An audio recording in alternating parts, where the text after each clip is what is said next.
Good morning students. Today we are going to learn SN1 reaction. In the last video we have discussed about the SN2 reaction, है ना? What are the SN2 reaction? उसमें there are two molecules which determine the rate of reaction and it is a one step mechanism, है ना? ये भी हमने देखा जो SN2 होता है वो one step mechanism होता है और उसमें हम कैसा solvent use करते थे? पोलर प्रोटिक सॉल्वेंट यूज़ करते थे, ठीक है। अब SN1 में क्या होता है? SN1 मतलब होता है substitution nucleophilic unimolecular reaction. One का मतलब है यूनिमोलिकुलर, इसका मतलब है कि इसमें एक ही मॉलिक्यूल होगा which determine the rate of reaction. Okay, so there is only one molecule which determine the rate of reaction. So first point of this is only one molecule is involved in determining the rate of reaction. Okay? उसमें हम polar aprotic solvent use करते थे, इसमें हम use करते हैं carried out in polar protic solvent. कैसा solvent होता है इसमें? पोलर प्रोटिक सॉल्वेंट, ऐसा सॉल्वेंट जो पोलर भी हो और वो हाइड्रोजन आयन भी देता हो, ऐसा सॉल्वेंट हम यूज़ करते हैं। It is carried out in polar protic solvent. ये बहुत इंपॉर्टेंट है, पोलर प्रोटिक सॉल्वेंट में ही SN1 मैकेनिज्म होता है। SN2 जो था वो वन स्टेप था, ये टू स्टेप मैकेनिज्म है। Okay, it occurs in two steps. Okay, it occurs in two steps. तो पहला स्टेप क्या होता है? जो फर्स्ट स्टेप होगा उसमें बनेगा कार्बोकेटायन, ठीक है। फर्स्ट स्टेप में क्या बनता है? कार्बोकेटायन, और फिर उस कार्बोकेटायन पे न्यूक्लियोफाइल क्या करता है? अटैक करता है और फाइनल हमको क्या मिलेगा? कंपाउंड मिलेगा। तो फर्स्ट स्टेप देखते हैं क्या होगा।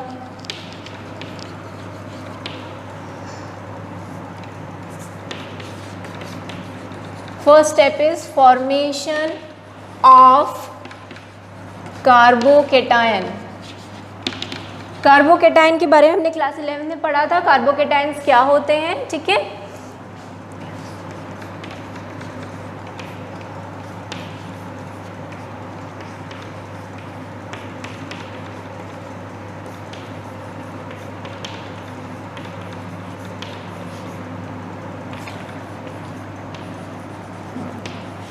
सो this is the टर्ड butyl bromide. ये टर्शियरी कार्बन है, देखो जो कार्बन है उससे तीन और कार्बन जुड़े हुए हैं, तो this is a tertiary carbon. Okay, और ये हेलो एल्केन क्यों है? क्योंकि इसमें एक हेलोजन ग्रुप अटैच है, तो this is a halo alkane. कैसा हेलो एल्केन है? ये टर्शियरी या 3 डिग्री हेलो एल्केन है ना। सो इसमें क्या होगा? सबसे पहले कार्बोकेटायन बनेगा। ओके, सो कार्बोकेटायन कैसे बनेगा?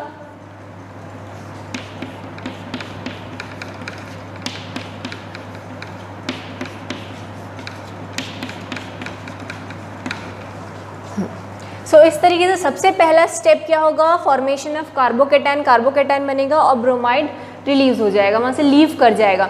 अब ये कार्बोकेटायन क्यों बनता है? Because of this polar solvent. Okay, जो ये पोलर प्रोटिक सॉल्वेंट है, they are responsible for the formation of carbocation. तो सबसे पहला स्टेप क्या होगा? Formation of carbocation. पहले कार्बोकेटायन बनेगा। आपको पता है कि जो 3 डिग्री कार्बोकेटायंस होते हैं सबसे ज़्यादा स्टेबल होते हैं, ये भी हमने 11 में पढ़ा था कि जो 3 डिग्री कार्बोकेटायंस हैं दे आर मोर स्टेबल।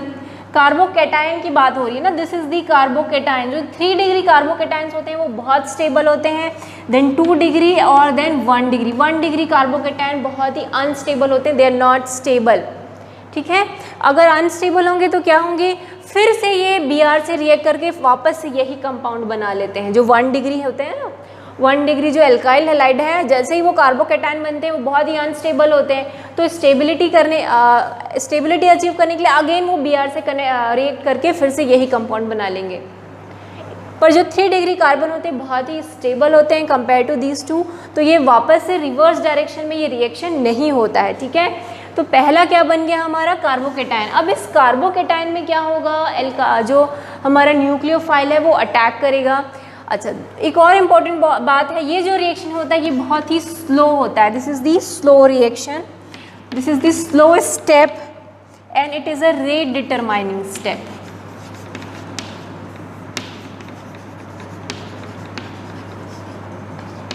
ठीक है, ये जो फॉर्मेशन ऑफ कार्बोकेटायन है बहुत ही स्लोली होता है। ऐसा नहीं कि आपने तुरंत जैसे ही आपने रिएक्शन स्टार्ट किया तुरंत ही कार्बोकेटायन बन गया, ऐसा नहीं होता है। ये रिएक्शन बहुत ही स्लो होता है।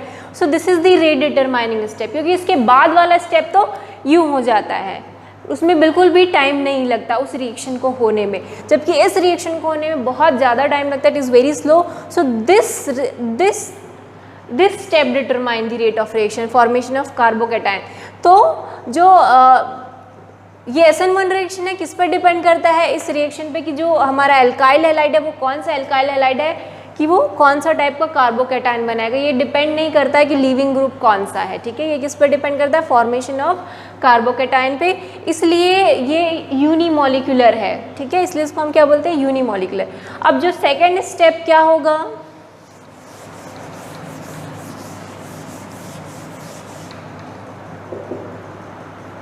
कि this reaction is reversible, but अगर हमारा 3 डिग्री कार्बोकेटायन है तो वो बहुत ही स्टेबल होता है, उसमें जो नीचे वाला रिएक्शन होता है वो बहुत ही स्लो होगा। ठीक है, अब इसमें न्यूक्लियोफाइल अटैक करेगा स्टेप 2 में, न्यूक्लियोफिलिक अटैक। ठीक है, तो अब न्यूक्लियोफिलिक अटैक होगा, ये हमारा कार्बोकेटायन है, इस पे एक न्यूक्लियोफाइल अटैक करेगा। ठीक है, अटैक करेगा और इससे जाके अटैच हो जाएगा।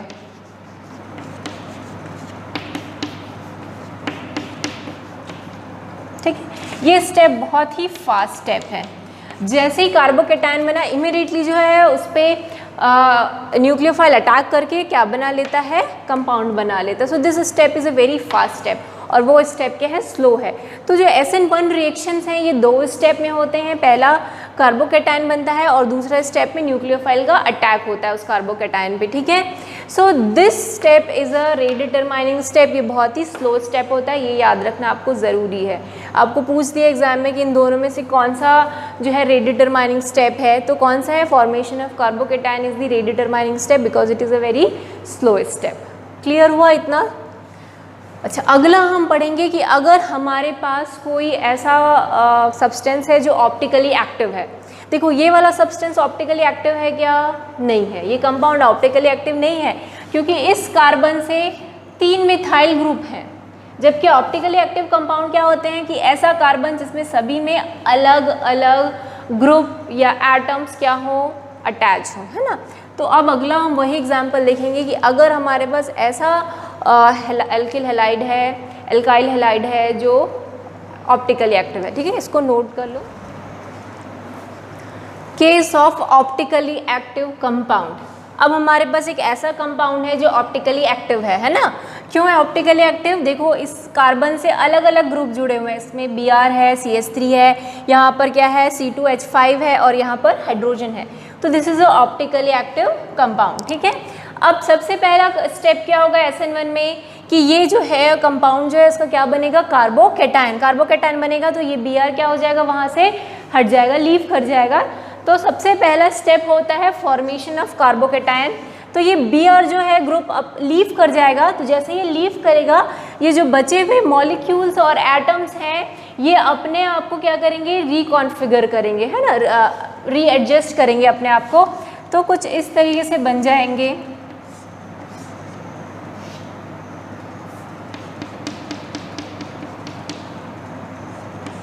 CH2, CH3, हाइड्रोजन और ठीक है।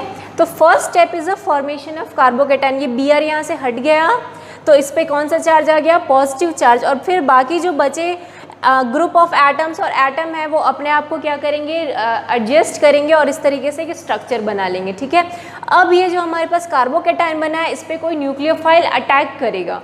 अब देखो, इसमें न्यूक्लियोफाइल 2 तरफ से अटैक कर सकता है, या तो पीछे से अटैक करे या तो सामने से अटैक करे। ठीक है, तो रियर अटैक होगा या तो फ्रंट अटैक होगा।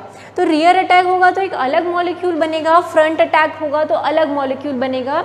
ठीक है, किस तरीके से, देखो ये बैक साइड में अटैक करेगा, है ना। अगर बाय द वे ये जो न्यूक्लियोफाइल है बैक साइड में अटैक कर रहा है तो जैसे मैंने आपको बताया था इन्वर्शन ऑफ कॉन्फ़िगरेशन हो जाएगा, है ना। इधर से अटैक किया, ओके, है ना, आपने देखा इधर से अटैक किया न्यूक्लियोफाइल ने, तो अभी जो है ये कैसा हो जाएगा, इस तरीके से इसका स्ट्रक्चर हो जाएगा ना, सारे के सारे मॉलिक्यूल इधर चले जाएंगे।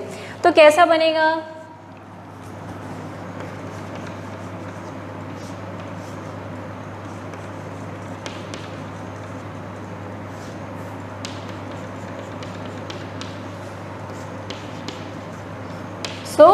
अगर रियर साइड से अटैक हुआ तो इस टाइप का स्ट्रक्चर बनेगा। समझ में आ रहा है ना, सारे मॉलिक्यूल इधर चले जाएंगे, ओके। अगर फ्रंट से हुआ तो सारे मॉलिक्यूल इधर आ जाएंगे, तो कैसा स्ट्रक्चर बनेगा,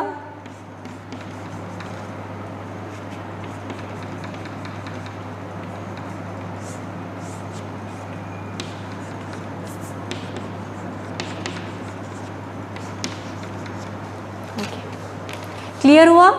अगर इधर से अटैक किया तो सारे मॉलिक्यूल इधर चले गए, फ्रंट से अटैक किया तो सारे मॉलिक्यूल इधर आ गए। Now you can see here कि ये जो कंपाउंड है ये कैसे दिख रहे हैं आपको। याद करो लास्ट वीडियो जिसमें मैंने आपको इनैंशियोमर्स पढ़ाया था, कायरल ऑब्जेक्ट पढ़ाया था, है ना। दे आर इनैंशियोमर्स, है ना। Enantiomers means non superimposable mirror images are called enantiomer. So देखो ये दोनों एक दूसरे के मिरर इमेजेस हैं और नॉन सुपर इम्पोजिबल हैं, कि अगर मैं इसके ऊपर इसको रख दूं सो ये सुपर इम्पोज नहीं होगा, in the both are mirror images of each other, तो ये इनैंशियोमर है। तो जब हमारे पास कोई अगर कंपाउंड है, ऑप्टिकली एक्टिव कंपाउंड है, उसमें SN1 रिएक्शन होता है तो हमको इनैंशियोमर्स मिलते हैं, and mixture of enantiomer is called racemic mixture. याद आया। सो दिस इज, हमको क्या मिला है, एक रेसिमिक मिक्सचर मिला है, ठीक है। SN1 रिएक्शन में हमको क्या मिलता है, रेसिमिक मिक्सचर मिलता है। रेसिमिक मिक्सचर क्या होता है, mixture of enantiomers are called racemic mixture. तो ये इनैंशियोमर हैं दोनों। इनैंशियोमर समझ में आया ना, क्या होता है, लास्ट वीडियो में बताया था। Enantiomers are non superimposable mirror images. Now you can see they are non superimposable mirror image, ये एक दूसरे के मिरर इमेज है और नॉन सुपर इम्पोजिबल है। So they are enantiomer and mixture of enantiomer is called racemic mixture. So this is racemic mixture. तो जब हम किसी ऑप्टिकली एक्टिव कंपाउंड में SN1 रिएक्शन होता है तो हमको रेसिमिक मिक्सचर मिलता है। ये बहुत इंपॉर्टेंट पॉइंट है, ठीक है। और SN1 रिएक्शन में हमको क्या मिलता है, SN1 रिएक्शन में हमको रेसिमिक मिक्सचर मिलता है, जबकि SN2 में याद करो हमको क्या मिल रहा था, इन्वर्शन ऑफ कॉन्फ़िगरेशन हो रहा था, है ना। क्या हो रहा था उसमें, इन्वर्शन ऑफ कॉन्फ़िगरेशन। जबकि इसमें क्या हो रहा है, हमको एक ऐसा कंपाउंड भी मिलता है और एक इस टाइप का भी कॉन्फ़िगरेशन वाला मिलता है, इसके अपोजिट वाला।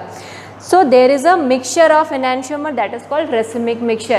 So SN1 जो reaction है they are accompanied by racemization, है ना। जैसे उसमें inversion of configuration हो रहा था, this SN1 reaction are accompanied by racemization. So accompanied by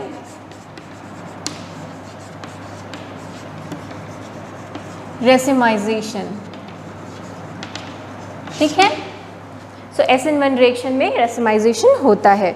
clear हुआ।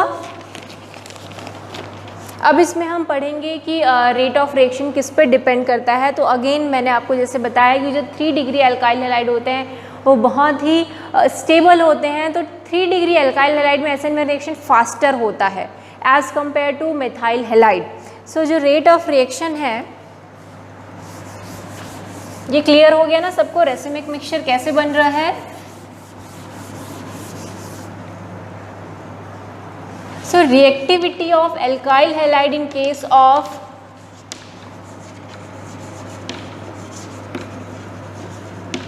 reactivity of alkyl halide is case of SN1 reaction 3 degree में सबसे फास्टर रिएक्शन होता है, देन 2 डिग्री में, फिर 1 डिग्री में और उसके बाद मिथाइल हैलाइड में, ठीक है। मिथाइल हैलाइड में SN1 रिएक्शन बहुत ही स्लो होता है जनरली, इसलिए मिथाइल हैलाइड कैसे रिएक्शन शो करते हैं, SN2 रिएक्शन शो करते हैं, जबकि 3 डिग्री जो है इसमें SN1 रिएक्शन फास्टर होता है, इसलिए ये 3 डिग्री जो एल्काइल हैलाइड है उसमें जनरली कौन सा रिएक्शन होता है, SN1 रिएक्शन होता है, ठीक है। इसमें हम SN1 रिएक्शन में ये बोल सकते हैं कि जब जिसका कार्बोकैटायन जितना ज़्यादा स्टेबल होगा उसमें SN1 रिएक्शन उतना ही फास्टर होता है। 3 डिग्री कार्बोकेटायन बहुत स्टेबल होता है, इसलिए 3 डिग्री एल्काइल हैलाइड में रिएक्शन फास्टर होता है। कोई भी 3 डिग्री एल्काइल हैलाइड ले लो, this is 3 degree alkyl halide, तो इसमें रिएक्शन फास्टर होगा। फिर 2 डिग्री एल्काइल हैलाइड ले लो, so this is 2 degree alkyl halide. 1 degree कैसा होगा, this is 1 degree alkyl halide. So 3 degree में सबसे फास्टर होता है, फिर 2 डिग्री में, फिर 1 डिग्री में, फिर मेथाइल हैलाइड में। क्लियर हुआ? जो प्राइमरी एलिलिक और प्राइमरी बेंजोलिक एसिड हैं उनमें भी ये रिएक्शन SN1 रिएक्शन बहुत ही फास्टर होता है because of the resonance. Okay, तो आपकी बुक में भी दिया हुआ है कि जो एलिलिक हैलाइड्स हैं या बेंजोलिक हैलाइड्स हैं उसमें ये रिएक्शन फास्टर होता है। कैसे देखते हैं?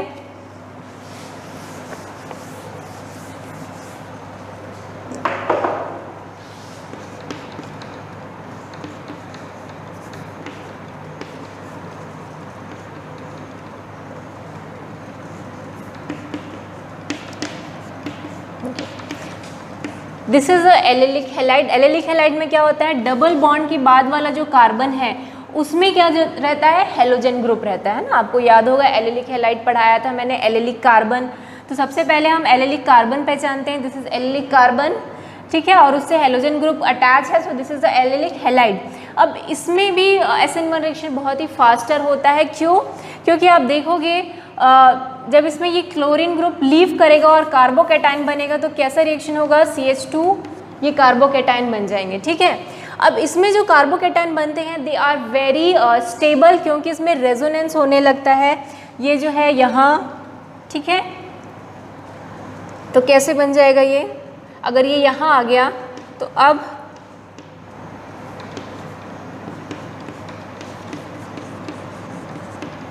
ठीक है, तो इनमें रेजोनेंस होने लगता है। और रेजोनेंस हमको पता है, अगर रेजोनेंस किसी भी ऑर्गेनिक कंपाउंड में हो रहा है तो it resonance gives stability to the organic compound. तो यहाँ पर रेजोनेंस होने लगे जिसकी वजह से एलिलिक जो कार्बोकेटाइंस हैं वो बहुत ही स्टेबल होते हैं और इसलिए इसमें SN1 रिएक्शन बहुत ही फास्ट होता है। तो जो एलिलिक कार्बन है या एलिलिक हैलाइड हैं या बेंजोलिक हैलाइड हैं इनमें भी क्या होता है, SN1 रिएक्शन होता है, क्योंकि इनमें जो कार्बोकेटाइंस बनते हैं ये रेजोनेंस के थ्रू स्टेबिलिटी अचीव करते हैं और जो कार्बोकेटाइन जितना स्टेबल होगा उसमें SN1 रिएक्शन उतना ही फास्टर होगा।